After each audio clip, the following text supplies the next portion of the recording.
Hello po muli at nandito pa rin kami sa Barangay Santa Lucia, Pasig City! Eto na! At eto na po, bago bumunot si Bossing. Dabarkad, ramdam na ramdam pa rin namin ang kilig dito sa Barangay 14344! Barangay, I love you very much! At ito nga po ang barangay na ang bawat kanto ay nababalot ng pag-ibig. Ang bawat kalye ay nilalanggam sa sobrang pagmamahal. Ang tamis. Araw-araw, pakikinggan natin ang mga istorya at mga love story ng ating mga kabarangay ngayon. Ngayong araw na to, Excited na kami, Mayor. correct, at ako rin na excited na ipinatawag ko. Lapit kayo, pinatawag. Hindi sila. Ang pinakamatagal ng mag-asawa dito sa barangay. Kaya ngayon, alamin natin ang istorya ni na Laring at Arman. The years, you've never let me down. You've turned my life around. The sweetest days I found. Parang, Mayor, mukhang matagal na nga po sila mag-asawa. Matagal na. Oo. Mabagal na mga movement nila. Love the life we've made. Nanay Laring! Laring ding ring! Tay Arman, dito po tayo. Nay! Hello. Hello po. Magandang tanghali po, Bless po, Nay. bless po, tay. Magandang tanghali po, Tay Arman. Nanay Laring, halik kayo dito. Tatay, dito kayo. Hello. Ayan, dito kayong dalawa, ha? Yeah! Magpakilala muna po kayo para mas makilala kayo itong gusto ng inyong mga kabarangay. Ako po si Laring Disuyo. Ang tunay ko pong pangalan ay Clarita P. Disuyo. Bisuyo. Opo. Desuyo. Buti na lang hindi naging isda, bisugo, no? Uy, Disuyo. Bisuyo, opo. kayo po, Tay. Pakilala po tayo sa Dabar. Ako po si Armando Disoyo. Taga dito sa 174, Rosario Village, Pasig City. Nakakagalak na makilala po kayo. Ilan po? Unang-unang tanong po, ilang years na po kayong kasal? 50 na. 50 years. 50 years na. Uy, Noong August. Uy, congratulations Golden, po. Golden couple pala ito, Mayor. golden. Ang tagal na ng relasyon. Kinasal uli kayo? Opo. Sa Talaga? simbahan. Sa simbahan. Opo. Nagpakasal uli sila sa simbahan. May resibo kayo? Ngayon po, ang tanong po muna namin, paano nag-umpisa ang inyong love story? Sino po yung malakas ang loob na magkwento? Oh, Sige po, nanay. Naalala niyo pa po ba, Nay? opo. Doon siya po ay nagtatrabaho sa ano yun? Construction. Construction. Eh, yung ate ko po, ay ang mama ko, tindera doon sila nagpapakain. Doon sa construction Kantin, po. kantin, Opo. kantin. Kantin o kantin. Oh, eh, pagka Sabado walang pasok, pupunta ko doon para magtinda. Para tumulong. Tumulong. Nakita ko siya doon. Oo. Doon siya nagtatrabaho. Opo. Ano, nung nakita nyo siya, gusto nyo na siya o crush nyo na siya? Hindi naman agad eh. Hindi naman kasi kaguwapuhan ng asawa ko eh. Wala. Parang pakisama lang. Kasi yung bilas ko, yan ang puro man ko sa construction. Forman nyo yung bilas nyo. Ngayon, kung saan siya na destino, dinadala lang ako, kasama ko lagi. Pero nung nakita kayo ni nanay, nakita nyo rin ba siya? Oo naman. Kayo ba? Anong Nagkagusto- naramdaman nyo? Oo, ano naramdaman nyo nung nakita nyo siya? Medyo okay ito ah. Teka muna, Tay. Ba't may medyo? Medyo okay Ba't to, ah. medyo okay? Ba't niyo po na Siyempre, hindi pa naman natin kabisado eh. Tapos nanay, ano nangyari? Medyo sa katagalan, nagpakisama, medyo kinukumbida ko ng aking bila sa kanila. Pupunta naman ako, pero wala akong interest na manligaw. Wala pa? Wala pa kasi ano lang, parang pakisama lang doon sa Sa pamilya. bilas mo. Oo. O, pero dumating yung panliligaw. Paano kayo nanligaw? Nay, paano siya nanligaw sa inyo? Pumapormal siya, umakit siya sa bahay namin. Tapos? Ayun. Teka, umaakit sa bahay. Opo, ay di. Kumakamit Okay. Mapalit ng ligaw. Opo. Pero nanay, yung panliligaw nung araw, ano ba yan? Meron niya ba yung nagwawalis, nag-iighim, may ganun ba? Anong style ang ginamit? Dumaan ba muna sa mga magulang? Hindi po. Ay, hindi na. Hindi siya nanuyo. Ay, hindi po kasi nag-ano lang siya basta pag minsan nang-iigib siya ng tubig. Yan. Yun lang. Nag-iigib. Bait ko, ha? Paano nagbo-volunteer lang kayo mag-igib o inuutusan ho kayo ni nanay Medyo noon? Ano lang, pang palubag-loob ka nga. Kumbaga, pasikat lang. Pasikat lang. Pero Nay, nung Mayor, habang Mayor. nag-iigib si tatay, nagkaroon ba kayo boss? Si Boss Joey. Arman, ayaw niya di ba bumalik sa 24 oras? Hindi si Hindi Mike po. yan. Hindi po. Naalala namin Kaboses si lang Mang po. Arman yan. Opo. Hello. Ay, ayun po. Mang Mike, ay Mang Mike, tuloy. Arman. Mang Arman. Oy. Ayun po, nanligaw. Nay, doon ba kayo medyo nagkaroon ng... sabi nyo nga, hindi ka gwapuhan. Habang ginagawa niya ba yung panunuyo, nagkakagusto na kayo sa kanya? Hindi naman po. Hindi pa rin. Oo, kasi actually, hindi naman siya masyad ng ibang nagtatapat ng gano'n. Parang in-invite niya ako doon sa kanila, Oh. doon sa Quezon City. Opo. Ngayon yung akala ng mama ko, ginalaw na ako niya kasi nga Kasi sumama kayo. Inabot ba kayo na magdamag? Okay, nabukasan na ako nakauwi eh. Ayun. So, walang pangliligaw. Nung sumama kayo sa kanya, ibig sabihin po nun, hindi pa kayo nun. Hindi pa. Kayo Hindi pa. magkasintahan. Pero dahil doon na kayo, inabot kayo na maghapon, magdamag, ang akala ng magulang nyo, may nangyari. Opo. Kaya pinakasal. So, napikot ka. Lahing pikot yun, eh. Pero, Laing pikutin daw. tay, gusto niyo naman po yun na talagang Oy. mahulog na sa inyo si nanay. Natural. Hindi tayo abot ng ganito katagal kung hindi nagkaganon. Okay. Na? Pero tay, kasi siyempre, hindi ka ready ka na ba nung mga time na yun na, biglang kasalan na to. Wala, hindi nga nag-ready. Pero andyan na yan, eh. Talagang igagapang na natin yan, eh. Opo, pero sa inyo, okay sa iyo, Nay. Opo. Okay ba yun? Kasi, siyempre, bata ka pa nun. Kasalang Ilan taon ka bayan, na nun? 23 po. 23. So, kasalan bayan. Opo. Hindi ka na nag-ano, Nay, nang wala naman ng namagitan sa amin. O hindi po kayo nagpaliwanag sa magulang? Nasabi yun naman po kasi akala ng mama ko may nangyari. Sabi ko wala naman kasi birthday ng kanyang pamangkin. Pamangkin. O so hindi kami nakauwi kasi malayo Quezon City, Del Monte. Opo. Hello. So, yun na nangyari. Pero wala pang traffic nung araw nun. Opo, wala.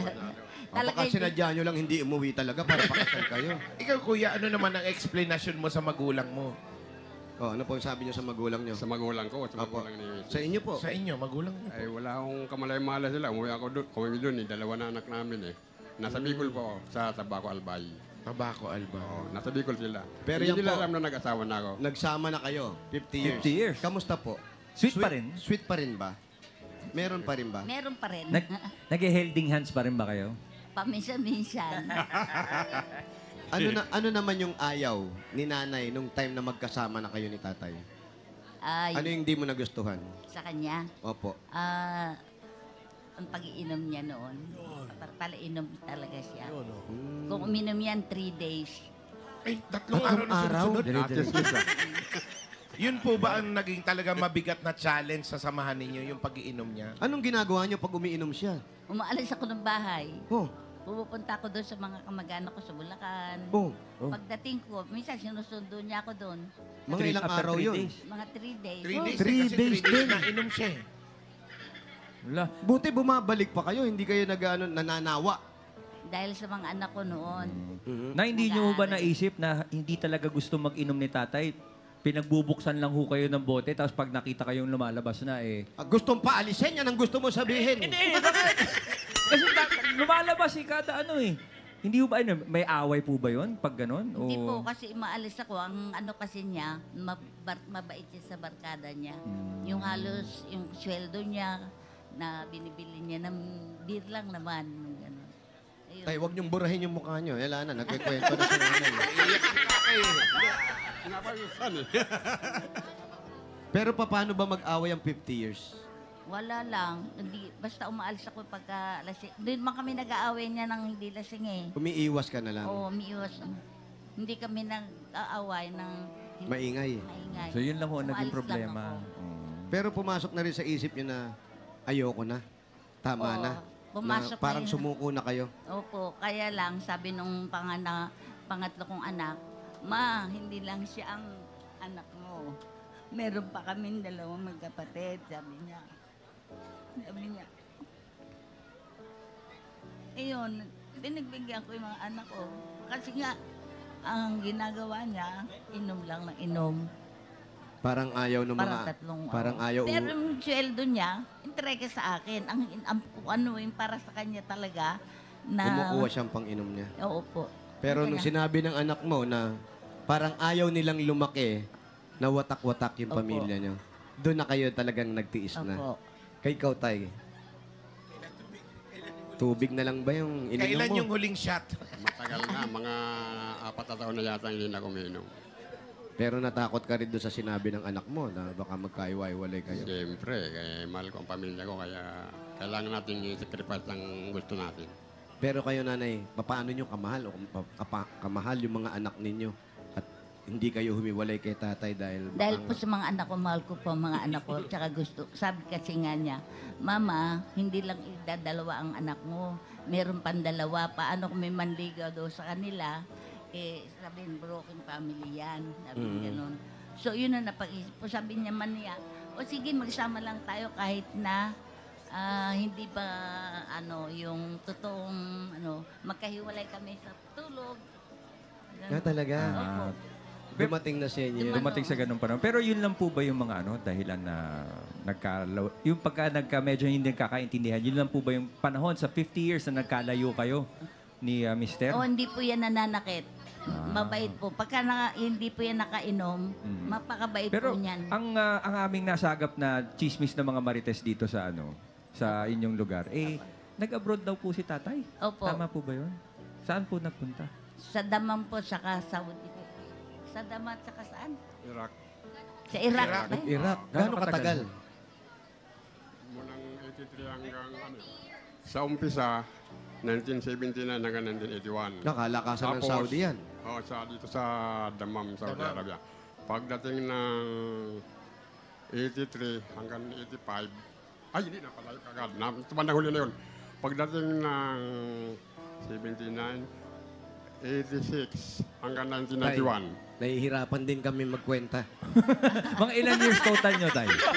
Siguro mga 12, siguro 12, 13. 12 to 13 years. So, dapat wala pa kayong 50 years. Kasi may may lap eh. Oo, may 12 years na minus. So parang mga 38 years pa lang. Tapos lumaalis pa si nanay ng tatlong araw. Kada Minus inom. 3. Mga ilang years Wala yun. sa 20 pa lang yun. 20 years pa lang po pala kayong kasal, nay. Hindi po, 19, ano pa. Nilito mo eh. Nilito mo si nanay. Yun na magkalayo. Ayan. Paano po ngayon? Paano pa napapakilig ang isa't isa? Paano may ginagawa ba si tatay para, uy, ganun pala siya. Si nanay, ganun din. Meron pa bang mga ganun? Pagdating sa umaga, siyempre, good morning naman. Ganun. Yan. Paano yung good morning? Morning, darling. Yeah! Good morning kayo ni tatay. Good morning, Wala may na. mukha mo. Pero last year daw, Mayor, nagpakasal sila 50 years mula sa kasalang bayan Totoo ba? ng umpisa.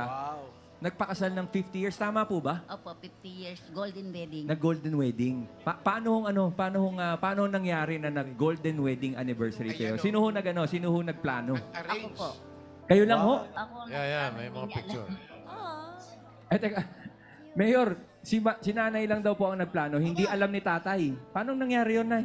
Nung sinabi ko na sa kanya, magpi-50 years na tayo, magpapakasal ulit tayo. Wala naman siyang, Wala nang nagawa si tatay. Naiplano niya na lahat? opo. As in, lahat, pati yung mga susuotin, ganyan. Oo, ako naglahat ng nagplano niyan. Yung mga anak nandito rin sa kasal. Ayan, Nay. Ito yung mga anak ata. Oh. Yung anak pala, yung anak nyo po katulong sa pagplano rin. Nung kinasal ho kayo ng 50 years, tay, nung sinabi na sa inyo ni nanay na ikakasal ulit tayo, ano naramdaman ninyo? Siyempre, tuwan-tuwa din tayo dahil mauulit na naman yung sakripisyo. Pero hindi kayo tayo natakot nang pinasukatan kayo ni nanay ng formal. Hindi naman kasi alam kong Uy! panahon na ng yun, panahon ng kasal namin eh. Hindi ho, kasi hindi ho sinabi ni nanay no plano ng kasal eh. Pero, nay, ano hong mga special nung inimagine nung pinaplano niyo yung kasal? Ano yung mga dapat gagawin natin? Yung ganun. Kasi ang trabaho naman namin sa wedding, yung mga decors, naggawa ng bulaklak, Okay. saka yung gown, ako'y mananahi din. Ah. So gusto ko talaga makapagsuot ng gown kasi nung ikinasal kami, nung unang kasal, hindi ako nakapagsuot ng gown kasi yung kasalang bayan, ordinary lang ang suot. So ngayon sabi ko, anyway, may pera naman akong makukuha dahil yung nakapundar naman ako ng van. So, tinupad niya doon sa 50th Opo, doon sa 50 years namin, sabi ko, magsushoot ako ng gown, ako lahat ang gagastos. Tapos sabi ko, ang mga anak ko, binigyan ko ng toko-taka, tig 50,000 bawat isa. Oh. Tay, ito mo, naglalasing ka pa, wala ka palang problema dyan. Sagot niya lahat. Noong pa yun, matagal na. Matagal na pala. Okay. Ngayon, hindi na po siya naglalasing. Hindi na. Oh. Medyo... Ngayon, halimbawa, ito uli yung kasal nyo. Pwede ba namin marinig yung ano? Ano yung Kung ano sinabi? yung sinabi nyo nung kinasal kayo uli? Wedding vows. Natatandaan mo pa ba, Nay? Yung yeting, yung ano yun. Renewal vows. O, ito yung sing namin, no? Yan ba yung sing-sing nyo? Oh, kunyari, ilalagay mo uli sa kanya, tatay, ha? Ayun ang Yung kanya. sayo, ilalagay, yan. Bigyan mo kay nanay yung sayo. Na isang lamon na ba to? Huwag! Oh, sige. Joke lang Sinanay, yun. ikaw muna, tatay. Anong sasabihin mo kay nanay? Yung habang nilalagay mo yan. Yan, go. Ito ang tanda ng aking pagmamahal sa iyo. Sana wag mo akong kalilimutan habang buhay. O, si tatay naman.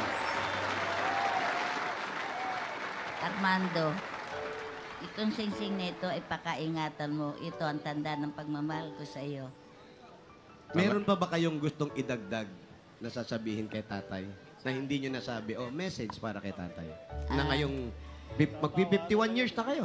Opo. Ano pong gusto nyo sabihin? Pa. Fernando? Salamat sa mga mo rin, pinagtiisan mo sa amin at pagsisikap mo. Alam ko naman na hindi ka naman ganun ka sama at ambisyon mo lang naman pag-iinom. Ngayon hindi ka na nag-iinom kaya I love you. Ay! Ikaw naman, tatay. Makakaasa kang hindi mauulit ang nakaraan. Salamat.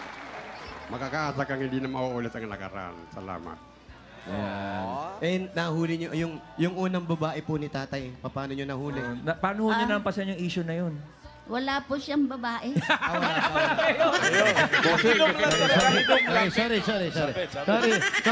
Sorry. Nag-iisa lang siya sa Pasig. Lagi Ito si Kuya Arman. Wala nang iba. Hindi, Kuya Arman at tatay. Ano po ang inyong maibibigay na advice sa mga sa mga Kabataan ngayon. Kabataan. Mga bagong kasal. para umabot ng 50 years. Siguro, panatilihin nila yung katatagan ng loob, unang-una, magmahalan, pagmamahal, tiwala, at siyempre may kaunting sakripisyo dyan. Salamat, tay. Kayo naman, Nay. Ganyan din po ako. Ang pag-ibig talaga sakripisyo at pagtitiis. Kung mahal mo ang isang tao, kahit ano ang kanyang kasalanan o kanyang pagkatao, mamahalin mo siya. Dahil sa mga anak. Pero importante, kahit ano nangyari, hindi kayo sinaktan ni tatay. Ay, hindi po. Hindi kayo pinagbuhatan Hindi ng po kamay. yan nananakit. Kaya sabi nga natin, huwag nating hayaan masaktan ang puso na ating pinaghirapan. Darating ang oras, humahaba, tumatagal, pagdating ng 50, maraming anak, maraming apo, at magsasama kayo habang buhay. Yan ang pinakita ni nanay at tatay. Maraming salamat po. Maraming salamat, mga kapuso! Mabuhay si Aling Laring at si Bang Arman! Mabuhay! Mabuhay! Congrats po! Thank you. Maraming salamat po sa pag-share ng inyong story sa ating mga constituents. Ayan, tinatawagan po namin ang lahat ng gustong mag-share na kanilang mga love story. Kaguyat ni Tatay Armando at si Nanay Laring. Ano mang kwento ng pag-ibig mo o pag-ibig niya o pag-ibig niyo lahat, pwedeng ma-in love o pwedeng yung mga heartbroken, yung pwedeng bigla-bigla na lang. Ipadala nyo lang po sa amin ang kwento ninyo. Ang gagawin nyo lang, Dabarkads, i-email nyo lang sa barangay14344@gmail.com. Yan, no? Ilagay nyo yung mga detalye na nasa inyong mga TV screens. Araw-araw, abangan ang mga kwento ng pag-ibig na magbibigay ng inspirasyon. Dito lang sa Barangay 14344! Barangay, I love you very much! Thank you po. Salamat, nanay. Congrats po. Happy Golden po!